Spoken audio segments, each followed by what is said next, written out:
Oh, and in case I don't see you, good afternoon, good evening, and good night. When this classic line sounds, I believe many people will think of The Truman Show. Today, I will take you into this story full of absurdity and warmth. Truman is an ordinary insurance salesman. He lives on Sea Haven Island and leads what seems to be an ordinary life. He has a stable job, a virtuous wife, and a good friend who has been with him since childhood. But Truman doesn't know that from the moment he was born, he has become the protagonist of a global live reality show. The Sea Haven Island, where he lives, is actually a huge studio, and everyone around him, including his parents, wife, and friends, are professional actors. This reality show has been going on for 30 years, and audiences all over the world have been watching Truman's life 24 hours a day through countless hidden cameras. Truman's life was going on as usual until one day, a studio light that fell from the sky broke the peace. Although the radio lied that it was a part falling off an airplane, it still planted a seed of doubt in Truman's heart.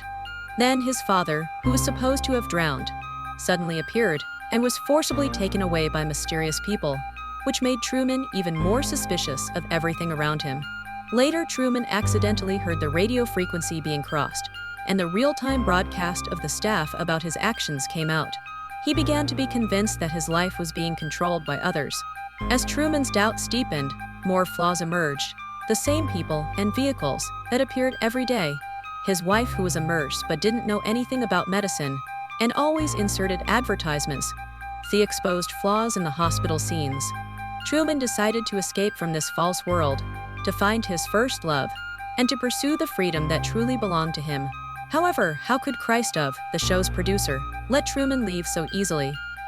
When Truman wanted to leave Sea Haven Island and tried to buy a plane ticket, he was told that there would be available tickets only a month later. And when he took the bus, it broke down frequently. When he drove on the road, he either encountered traffic jams or came across false scenes like forest fires and nuclear leaks. He was even blocked by the police and finally forcibly subdued by a group of actors and sent home. Even so, Truman didn't give up. He deceived everyone, secretly dug a tunnel and escaped, and sailed a small boat towards the sea. Christoph didn't want to lose this cash cow. In the control room, he told Truman that the outside world was full of danger and lies, and that if he stayed on Sea Haven Island, he would still be a star that everyone admired. But Truman had made up his mind. He was no longer afraid of the sea that had once terrified him. Even though Christoph created strong winds, heavy rain, and a tsunami in an attempt to force him to give up, he held onto the sail tightly and never looked back. Finally, Truman's small boat hit the wall at the end of the studio that was painted with blue sky and white clouds. He finally faced the false world that had imprisoned him for 30 years. He walked up the stairs along the wall and came to the door that led to freedom, and made his final farewell to this false world. The moment Truman pushed open that door, audiences all over the world cheered for him. He finally broke free from the shackles and embraced the real world.